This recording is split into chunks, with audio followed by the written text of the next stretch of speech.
Bienvenue sur votre podcast dédié à l'art et à ses métiers, La Pause d'Art. Anecdotes, passion, parcours inspirant d'artistes d'ici pour le monde et ceux du monde pour ici. À suivre donc La Pause d'Art. Mais la question est toute faite. Comment, à ton retour, ça s'est passé pour que tu puisses vraiment créer ce métissage là, entre cette langue étrangère et la langue C'est le projet locale. d'une vie, ma chère. C'est toujours en cours. On n'a pas la solution.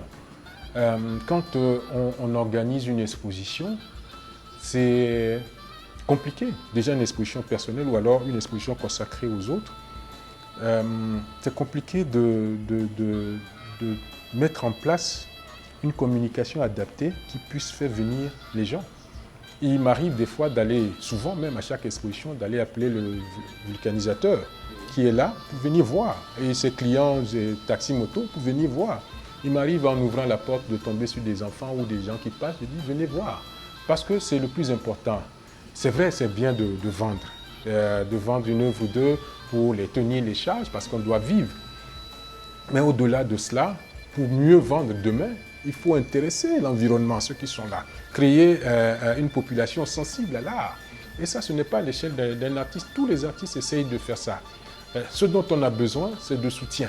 D'abord, de soutien de politique, qu'on sent qu'on est soutenu, qu'on sente qu'on est porté. Et ce soutien-là, on l'a quelquefois, mais un peu trop timidement. Il faut que Mais ça soit un engagement. quand tu parles de soutien, est-ce un soutien financier ou structurel ou je sais pas, des infrastructures dédiées à l'art? C'est une question concrètement importante, Yvon. Ouais. Le soutien financier, c'est une question centrale.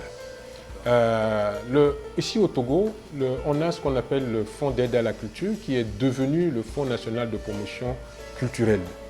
Le Fonds d'aide était doté de 300 millions qui est très faible, par an, qui est très faible. Donc j'avais demandé les 2 premières éditions pour ouvrir une galerie.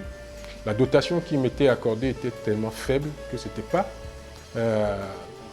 viable. Donc j'ai fait des expositions avec et édité des catalogues et sites internet avec, pour consacrer aux autres. Je n'étais même pas en tant qu'artiste sur le site, consacré aux autres. Donc tout ça a fait que je me suis dit comment faire pour être efficace, déjà pour moi en tant qu'artiste. Et du coup, j'ai investi tous mes revenus personnels dans mon atelier. Je cherchais un atelier petit, modeste, à l'échelle d'un artiste qui essaye de disposer d'un espace pour travailler. Et puis, tout ce qu'on me montrait était compliqué, pas assez spacieux, pas assez trop petit. Je cherchais un endroit pour travailler, de l'espace extérieur pour les vernissages et un endroit pour montrer le travail.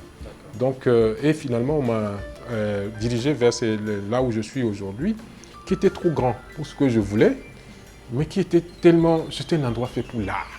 Et tellement bien positionné, je suis rentré à la maison en me disant, comment tu fais? Et finalement, je dis, allons-y. Et donc, allons-y, ça veut dire que je mets tous mes moyens dedans. Tous mes moyens dedans. C'est des charges, c'est une exposition, ça coûte de l'argent. Les loyers, l'électricité, tout cela, je mets tout dedans. Où est-ce que je trouve ça? Dans mes ventes. Dans les ventes. Parce que gérer une carrière artistique, c'est aussi, surtout dans nos contextes culturels où on n'a pas spécialement de place, c'est de se montrer inventif. Et ça, tu l'as dit tout à l'heure, c'est encore grâce aux réseaux sociaux et tout ça, Instagram et tout ça, ça permet de temps en temps de caser une expo. Et puis de me dire que il faut absolument que je puisse, à mon échelle personnelle, changer l'environnement qui vient voir mon travail. Et la première priorité pour moi, c'est que ce soit des Togolais, parce que je vis au Togo. Et ensuite des Africains, puisque c'est le public cible. Et maintenant, l'ouverture au monde est naturelle. Tous ceux qui veulent venir à l'atelier, c'est ouvert. Voilà. Mais que ce soit l'inverse, c'est-à-dire le monde, sauf les Togolais et les Africains, pour moi, c'est un échec frontal. C'est une négation totale de tout ce que je suis. Que les miens ne soient pas intéressés, outre mesure, par ce que je fais. Donc il a fallu de l'ingéniosité, de la patience, de l'insistance, la persistance, pour que de plus en plus ce public-là commence à répondre. Pas de manière optimale, Mais il faut continuer pour que ce public-là commence à répondre, non seulement à mes invitations, mais aussi vers les autres artistes ici. Donc, c'est le vernaculaire dont je parle. L'artiste est libre de créer dans la langue qu'il souhaite. Notre seul territoire est l'art. Le territoire, j'ai l'habitude de dire, de l'artiste est la liberté. Donc, à partir de là, il est possible que ce que nous disons ou ce que nous créons puisse obtenir l'adhésion que nous souhaitons, puisque quand on veut parler, on veut qu'il y ait un auditoire pour nous écouter. Mais que ce que nous disions aussi puisse heurter ce que nous appelons. Ça aussi, c'est normal, parce que des fois, c'est des choses dures que nous avons besoin de dire. À partir de cet instant, mon souhait profond, et c'est dans ce sens-là que je m'engage en tant qu'individu, en tant que citoyen togolais, c'est de faire en sorte que nous puissions, nous artistes, multiplier les activités. J'ai reçu un jeune artiste ici, il me dit, il veut une galerie. Je dis, pourquoi tu veux une galerie? Il n'y en a pas. La clôture extérieure de ta maison, c'est une galerie. Tu as des œuvres? Il dit oui. Mais ne serait-ce qu'un matin, de 7 h du matin avant que le soleil ne se lève, ou à 6 h, les gens vont passer, mets tes œuvres. Tu as un téléphone, filme, mets sur les réseaux après, mais mets tes œuvres au cœur de ta maison, de ton environnement. Ça commence là. Ne cherche pas. Si tu veux une galerie, si les galeries les plus importantes regardent ça, ça peut les intéresser, si ton œuvre est pertinente. Voilà. Donc, c'est des territoires que j'incite beaucoup d'artistes à explorer, voilà, de manière naturelle et spontanée. Les rues, nos maisons, tout, on peut montrer de l'art partout. Bah, génial. Bah, justement, tu fais bien de parler de diffusion et démonstration parce que la prochaine question évoque cela. Tu finis aux Beaux-Arts, tu rentres et tu t'impliques dans cette guerre qui est la tienne et qui est une guerre noble et louable. Et tu produis en tant qu'artiste. Quelles sont les premières, mais déjà, à quoi tu t'attaques dans ton travail en tant qu'artiste? Qu'est-ce qui t'intéresse en tant qu'artiste à cette période-là, Eric? Ce qui m'intéresse, c'est l'être africain. Sa place dans sa société, sa place dans le monde. Pour moi, c'est une question obsessionnelle que j'explore dans tous les sens, dans le sens intérieur des émotions et dans le sens extérieur des émotions, comment on les exprime. Ma dernière exposition ici, c'était solo. J'avais un titre, c'était La très longue marche du peuple noir. En anglais, j'avais traduit par A Long Way from Home, où il y avait des œuvres en noir et blanc, qu'en noir et blanc, où on voyait des formes humanoïdes sur du fond blanc. Humanoïdes, des formes noires, des ombres, voilà. J'avais tellement envie de traiter ce sujet que j'ai toujours envie de continuer à traiter. C'est au cœur de ce qui me hante. L'envie de voir enfin ce beau continent qui a tellement à donner à lui-même, qui a tellement à donner à ses filles et à ses fils, prendre sa place, la place qui lui revient au milieu des puissances d'aujourd'hui et de demain.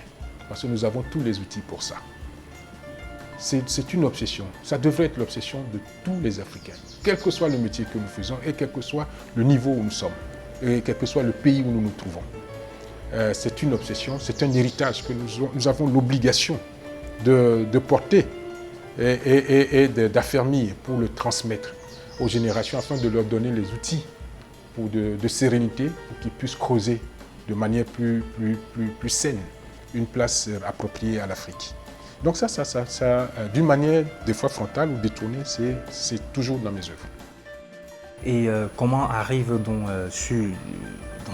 au pays, au Togo, à Lomé, ta première exposition? Parce que tu rentres dans un pays, comme tu le dis si bien, il n'y a rien pour l'art, il n'y a pas de place vraiment dédiée à l'art. Mais comment toi tu arrives à montrer ce travail-là ici, à Lomé?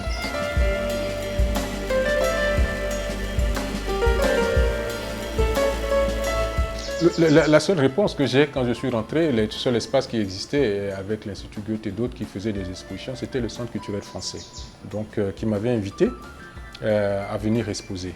J'avais apprécié l'invitation et que j'ai honoré. Il y avait un directeur très intéressant, Philippe Desbrions à l'époque, très ouvert d'esprit et très engagé à partager en toute diversité dans le respect mutuel. Je tenais toujours, surtout à ces paramètres de respect mutuel. Voilà. Et je tiens toujours absolument. Donc c'était là-bas, c'était les prophéties de Cham. J'apportais déjà le nom de Cham. Donc c'est pour les prophéties de Cham. C'était des œuvres numériques conçues sur ordinateur en 2007. L'un des très rares à l'époque africains à faire de l'art sur ordinateur. Voilà. Et ensuite de CCF, on oscille entre CCF, Goethe Institute, CCF, Goethe Institute, parce qu'on n'a pas beaucoup d'espace. Alors, il s'agit aujourd'hui de reconnaître l'engagement de ces institutions. C'est de la diplomatie culturelle, c'est de la diplomatie étrangère, mais aussi qui donne une place à nos artistes, une tribune, une scène à nos artistes, pour que chez eux, déjà, ils puissent exister et qu'à l'extérieur, ils puissent exister. Il faut reconnaître cet engagement, ce mérite-là, et le saluer. Une fois que ceci est dit, il est important de poser l'autre versant de la question. Où sont nos institutions qui sont censées permettre aux artistes, à nos artistes, de se montrer? Où sont les galeries, où est la galerie nationale du Togo? Elle n'existe pas. Le Bénin a pris une galerie nationale, l'engagement d'une galerie nationale qui est en train de se faire. Où est un centre culturel, ici au Togo, démembré dans nos différentes régions, qui permet aux artistes d'aller connaître l'histoire de notre pays. L'histoire politique, l'histoire sociologique, nos langues, apprendre nos langues, regarder des documentaires. Où sont ces choses-là? Où sont ces contenus? Ces contenus même n'existent déjà pas. Il faut les créer et dédier des endroits pour aller les forger. Parce que l'Afrique dont nous rêvons a besoin de citoyens informés. Quand on n'est pas informé, on n'est pas un citoyen, on est un objet que tout le monde peut manipuler dans tous les sens. Quelqu'un qui est informé devient un citoyen, et un citoyen, c'est un être engagé dans le bien et dans l'intérêt absolu des siens. Et nous avons besoin de citoyens informés. Où sont ces endroits où nos citoyens peuvent aller s'informer? Ça n'existe pas, il faut les créer. Si nos États ne nous accompagnent pas là-dessus, il faut prendre des initiatives individuelles, à l'échelle de l'individu. Même les initiatives les plus bancales possibles, il faut les prendre. Il faut essayer. Il faut essayer. Il faut essayer. Si ça dure 2 semaines, très bien, ce serait 2 semaines d'engagement. Si ça dure 1 mois, très bien. Si ça dure des années, tant mieux. Mais il faut poser des actes, il faut faire des choses et essayer de faire en sorte que ça puisse durer et les améliorer au fur et à mesure. Et tout en souhaitant. Et ça ne peut se faire que dans le dialogue, en souhaitant que les politiques viennent ensuite, comprennent ensuite. J'ai l'impression qu'ils comprennent qu'ils ont peut-être d'autres priorités, c'est-à-dire nourrir le ventre de nos concitoyens, de nos ventres, mais qui comprennent aussi que la tête est aussi importante que le ventre. Qu'un ventre bien rempli avec une tête vide ne sert à rien. Voilà, absolument à rien. Et qu'ils comprennent cela, c'est peut-être aussi à nous, dans nos œuvres, de les approcher pour leur expliquer cela. En tout cas, établir un langage, le leur rappeler, c'est ça le mot. Peut-être que dans le feu de leur engagement, ils oublient cela. Donc, le leur rappeler. Très bien. Et justement, il y a une autre question, toujours sur ton travail. Mais déjà, une remarque, parce que tu as parlé tout au début de tes référents. Il y avait ces souvenirs des masques qui étaient dans la maison familiale, dans ton enfance, qu'on a retrouvé un peu dans la dernière exposition que tu as faite ici. Et donc, c'est un peu ce fil-là, oui, ce truc-là qui te relie. Qui relie, voilà. Oui, qui relie ce fil très fragile, qui me relie comme un cordon ombilical à une connexion sur mon continent et son histoire. Parce qu'il y a tout un pan de l'histoire de notre continent qu'on ne connaît pas. On a l'impression que notre histoire commence avec la colonisation, parce que c'est à partir de cet instant qu'elle est racontée. Et même pas par nous. Voilà, qu'elle est racontée. Voilà.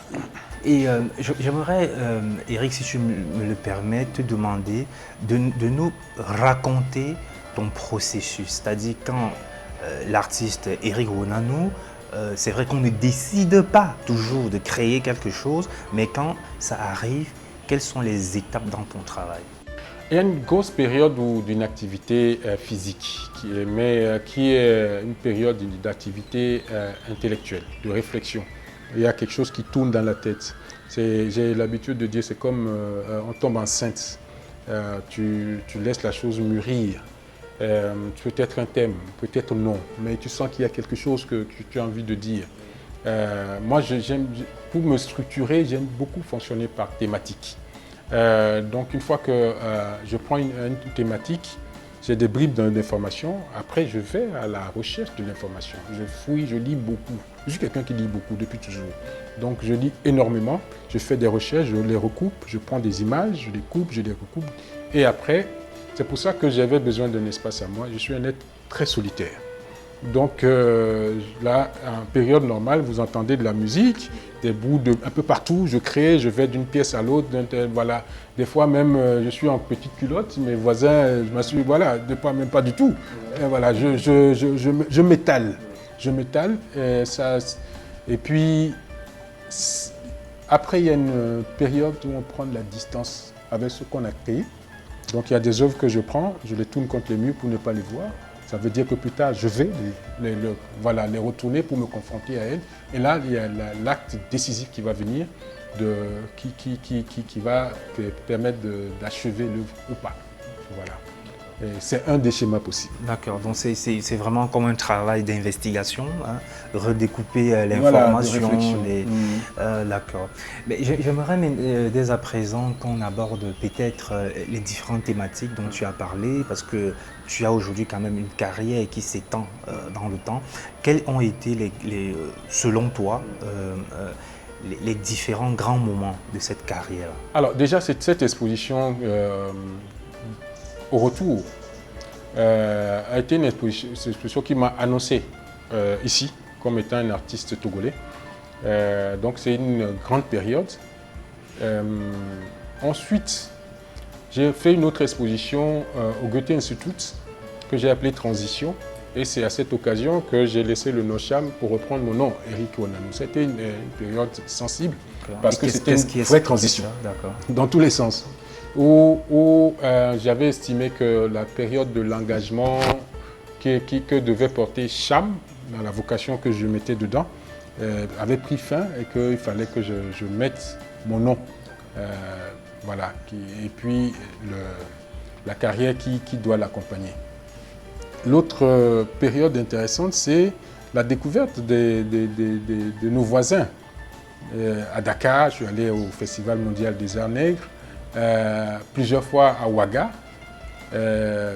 à Abidjan pour visiter des expositions, à Cotonou pour visiter des expositions, à Accra pour visiter des expositions et des artistes. Tout cela, ce sont des périodes clés. On se rend compte que nous avons les mêmes préoccupations d'un pays à l'autre, exactement dans les mêmes termes et dans les mêmes conditions. C'est très curieux. Nous avons les mêmes préoccupations sur le financement, sur l'envie d'un engagement plus fort des politiques et du milieu des affaires et de nos universités, l'envie d'un marché qui permette de nous autonomiser financièrement pour pouvoir aller plus loin dans ce que nous pouvons créer, et aussi l'envie des interconnexions entre nous. Exposition Togo-Bénin, exposition Afrique de l'Ouest, exposition Afrique de l'Ouest, Afrique centrale, exposition continentale, des choses, mais avec des financements propres à nous. C'est extrêmement important. Si on a des partenariats avec l'extérieur, c'est une bonne chose. Mais d'abord, nos propres financements. Au moins à 90%. Que l'investissement sur une grosse exposition. Là, on parle par exemple de Paul Haï. On a parlé de Paul Haï tout à l'heure. Je rêve, il est mort depuis 12 ans. Je rêve d'une énorme rétrospective consacrée à ce personnage. Une rétrospective décidée avec le concours du pouvoir politique, un financement qui vient de là, que même le budget annoncé puisse interpeller la société, qu'elle puisse se demander pourquoi on peut mettre autant d'argent sur ce projet. Parce que ce n'est pas évident de dire on a mis 1-2 milliards sur une exposition, que les gens se demandent pourquoi. Et qu'on vienne expliquer pourquoi c'est possible, pourquoi on devait faire ça. Ça aussi, c'est une éducation. Le budget seul. Un budget, c'est un outil. C'est une information. C'est une information. Ouais. Le budget seul peut dire ça. Et puis l'ampleur des intervenants qui doivent venir du Togo, la qualité des intervenants, de l'Afrique, du monde, des œuvres qui sont chez des gens qu'on doit ramener. Et la qualité même de l'exposition, la qualité physique de l'exposition. Voilà. Je rêve de cela. Je rêve de cela, que ça soit un événement qui mobilise toute la nation togolaise.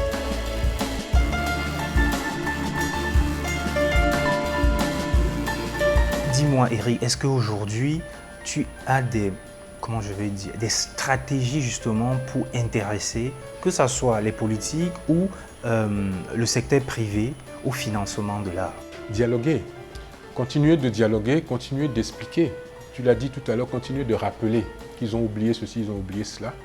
On n'a aucun autre moyen que celui-là. Continuer de faire cela. Et aussi, une des stratégies aussi, c'est de nous-mêmes apprendre comment on monte un dossier. Le dossier d'une exposition. Comment on défend, on argumente un dossier. La formation, l'auto-formation, le renforcement des capacités. Voilà. Et tout cela, ça a besoin d'humilité. De dire que je ne sais pas le faire, j'ai besoin d'être formé. Et ça, c'est l'un des défauts de notre milieu, c'est le défaut d'humilité. On a l'impression qu'on sait tout, on a l'impression qu'on nous doit tout. En réalité, que les gens ne nous prennent pas au sérieux, en réalité. Parce que quand nous nous présentons, nous n'avons pas les bons arguments. Du début à la fin, la manière dont nous nous présentons. Un artiste, je me suis souvent surpris de voir un artiste aborder un directeur et de dire « tu ». C'est pas ton voisin, c'est pas ton collègue, c'est pas ton ami. On dit « vous ». Voilà, on dit « salut ». Salut à qui? On n'a pas regardé les vaches ensemble. Salut, pourquoi salut? C'est bonjour monsieur, bonjour madame. Quelqu'un qu'on ne connaît pas, que ce soit une personne importante ou pas, on dit bonjour monsieur, bonjour madame. Ça commence là, c'est la manière de se présenter. Voilà. Et ensuite, une fois qu'on s'est présenté, être absorbé de son sujet, d'un dossier qui est imprimé, correctement imprimé, avec une budgétisation honnête. Voilà. Et qu'on peut défendre. Des lignes de synthèse qu'on peut porter et défendre. Tout cela doit s'apprendre en toute humilité. Et c'est de cette manière-là qu'en approchant ceux qui prennent les décisions, mettons-nous à leur place. Par jour, le nombre de dossiers qui viennent sur leur table. Mettons-nous à la place d'un président quelconque qui est sollicité de partout, sur tous les dossiers, depuis les dossiers de sécurité d'État, de défense nationale, jusqu'aux agriculteurs, tout cela. À quel moment il se dit je vais penser aux artistes? À quel moment? Un Premier ministre, à quel moment il se dit je vais penser aux artistes? C'est pour ça qu'il y a un ministre de la Culture. C'est son job de rappeler qu'il y a les artistes. Et c'est à nous de ne pas le laisser dormir pour lui dire, rappelle qu'on existe, parce qu'on te rappelle à toi qu'on existe. Voilà, donc c'est tout un mécanisme. Et il faut qu'on puisse aussi, non pas de s'unir, parce que demander à des gens qui ont des intérêts divergents de s'unir, c'est un leurre. Non pas de s'unir, mais de s'entendre sur l'essentiel. C'est-à-dire qu'une fois qu'on a une parole qui correspond à l'intérêt commun, qu'on puisse tous porter cette parole-là et dire « voilà ce que nous voulons ». Et même ça, on n'arrive pas à le faire parce qu'il y a des petits intérêts en dessous qui fait que les gens ne sont pas forcément honnêtes. Et cela aussi, c'est aussi notre faute si les choses ne changent pas dans le milieu des artistes. Mais aujourd'hui, il y a cet espace qui existe, dont tu as parlé plus haut, c'est les ateliers Ronanou. Est-ce que cet atelier a aussi pour vocation justement d'accueillir ce genre de formation, d'accompagner voilà, des artistes dans ce chemin-là? Oui, complètement. Ici, j'ai commencé à ouvrir un peu l'espace à des expositions de mes collègues. Il s'agit de continuer dans ce sens, continuer à monter des expositions. On fait aussi une fois par mois des rencontres pour débattre, pour discuter et débattre des questions liées à l'art, dans toutes les portées possibles de la question. Financement, exposition, montage d'exposition, les artistes de référence, le marché de l'art, tout ça. C'est des questions qui sont débattues. La vraie condition que je pose à tout cela, c'est que j'ai les moyens ou pas de les financer. Parce que je ne veux pas aller demander financement ailleurs, pour l'instant. Si j'ai les moyens, je fais. Si je n'ai pas les moyens, je ne fais pas. Parce que je ne peux pas aller encore demander 500 000 pour monter une exposition. À mon âge, si je ne peux pas trouver 500 000, je ne fais pas l'exposition. Si je peux trouver, je monte moi-même. Si je ne peux pas trouver 500 000, je trouve 200, je monte l'exposition à l'échelle de 200 000. Voilà. Ce qui fait que demain, il y a des projets pour lesquels on demande des financements. Des projets qui ne sont pas à la portée même des gens les plus riches. C'est-à-dire que quand tu veux monter une rétrospective comme celle dont je parlais, à Paul-Aï, on ne met pas la main à la poche un individu, sauf un vrai mécène. On va chercher un financement. Et il y a plusieurs partenaires, à commencer par l'État. Donc quand le financement dépasse la portée d'un individu, là on monte un vrai dossier. Mais une exposition solo, collective, ça c'est des choses qu'on peut faire nous-mêmes. Et c'est ce que j'essaie de faire à mon échelle ici. Et je voudrais savoir, aujourd'hui sur le continent, les espaces de monstration ou de diffusion sont de plus en plus nombreux. Mais qu'en est-il déjà au niveau du Togo des espaces dédiés à la pensée? C'est pareil, c'est extrêmement étroit. C'est tellement étroit. L'espace indiqué est l'université. Et j'ai cette petite satisfaction de voir que l'université bouge depuis quelques années. Déjà physiquement, c'est les plus agréables à regarder.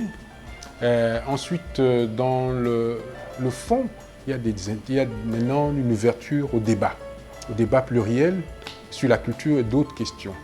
Maintenant, il faut que ça aille plus loin. On n'a pas une école, même à l'université, on n'a pas un département consacré à l'art en tant que tel. Il faut le faire, il faut aller plus loin, porter le projet artistique, l'enseignement de l'art, depuis la maternelle jusqu'à l'université. C'est vraiment important. Ça permet aussi de montrer aux enfants, d'apprendre à s'apprécier, à se connaître. Et l'art est un outil pour cela. On avait, quand nous on était jeunes, des semaines culturelles qui nous permettaient d'aller faire des concours de dessin, des expositions. Montrer notre inventivité. Tout ça a changé. Les semaines culturelles, ça existe encore, mais quand on fait un tour, c'est plus la même chose.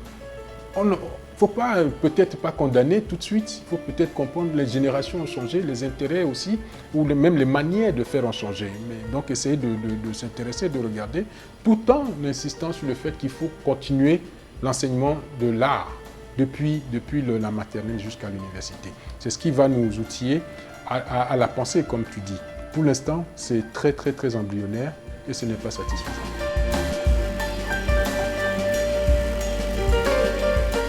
Est-ce qu'aujourd'hui, moi je parle vraiment, là j'interroge. Dans le sens large. Oui, c'est-à-dire sur le continent. Est-ce qu'aujourd'hui, cette pensée qui manque n'impacterait pas aussi la qualité du travail des artistes? Oui, nécessairement. Quand tu dis penser, je pense à des bibliothèques aussi. On n'en a pas spécialement des bibliothèques, de vraies bibliothèques ou des médiathèques, en tout cas des bibliothèques qui puissent donner envie aux gens d'aller s'informer. On n'en a pas. Quand tu rentres dans une ville comme Paris et tu tombes sur la Bibliothèque nationale, c'est déjà le bâtiment. Ça te dit ce qu'on a mis là-bas. Et quand tu vas au centre Pompidou, c'est aussi une bibliothèque qui a des musées aussi, voilà, ça te dit l'importance qu'on donne aux choses là-bas. Mais nous oublions aussi que sur ce même continent, à Tombouctou et ailleurs, nous avions cette culture. Pourquoi avons-nous oublié tout cela? Nous oublions que sur ce même continent, en Égypte, nous avions cette culture. Il suffit de voir les villes de l'Égypte antique. L'art est partout, extérieur, intérieur, partout. Comment avons-nous fait pour oublier tout ça? Tout en continuant par nous dire, dans des discussions anodines, nous étions noirs en Égypte. Mais si tu étais en Égypte à ce stade, il y a 3000 ans, 4000 ans, comment as-tu pu t'oublier à ce point? Juste revendiquer quelque chose parce que ça te donne des auréoles pour trouver une place dans le monde. Mais et toi, et l'éducation que tu donnes à tes enfants à la maison, à travers ce qu'ils mangent, à travers ce qu'ils portent, à travers ce que tu leur donnes à penser. Qu'est-ce que tu es en train de fabriquer? Il n'y a pas une seule œuvre d'art dans ta maison. Et si tu vas chez tes collègues, que c'est là qu'on te dit, ah tu vois ça, c'est un artiste togolais. Et toi, tu ne le connaissais pas, tu es togolais. Et c'est toi qui dis tu as l'argent. Voilà tes collègues qui, eux, ont des artistes chez eux, de ton pays. Tu es perdu quelque part. Oui, tu es perdu quelque part.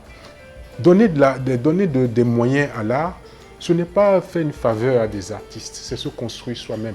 On a souvent de ces clients qui viennent et qui donnent le sentiment qu'ils veulent te faire une faveur en t'achetant une œuvre. Non, merci, garde ton argent. Je ne suis pas un mendiant, garde ton argent.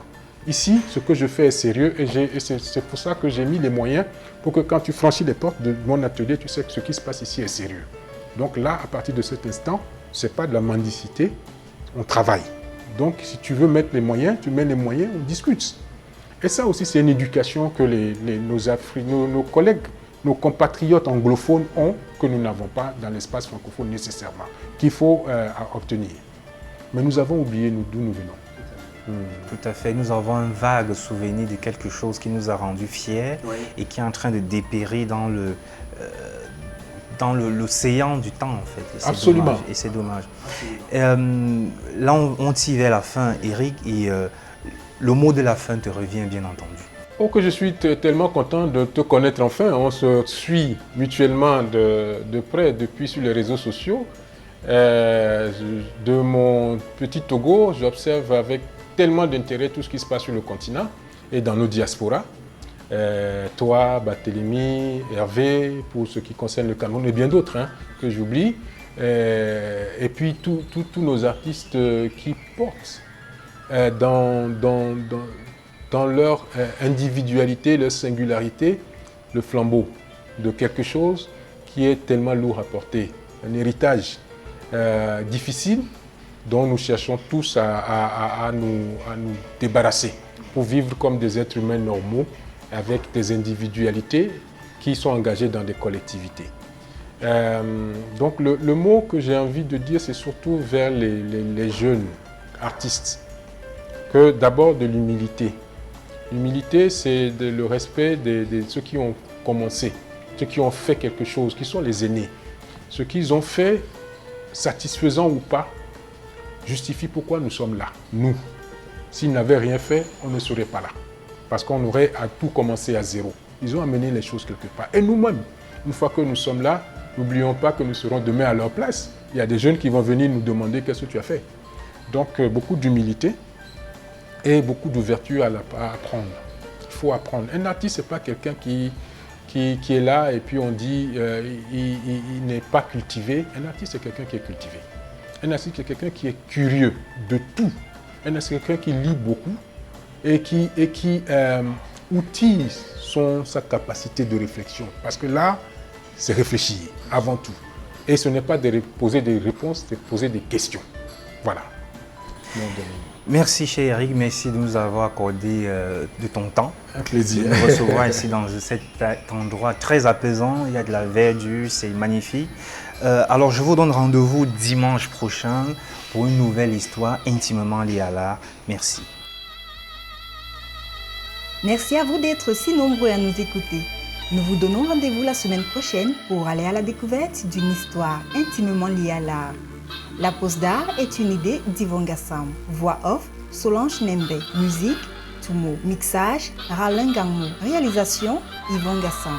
La pause d'art est un podcast produit par African Entertainment avec le soutien du laboratoire de théâtre de Yaoundé, Otni et de Satek Records.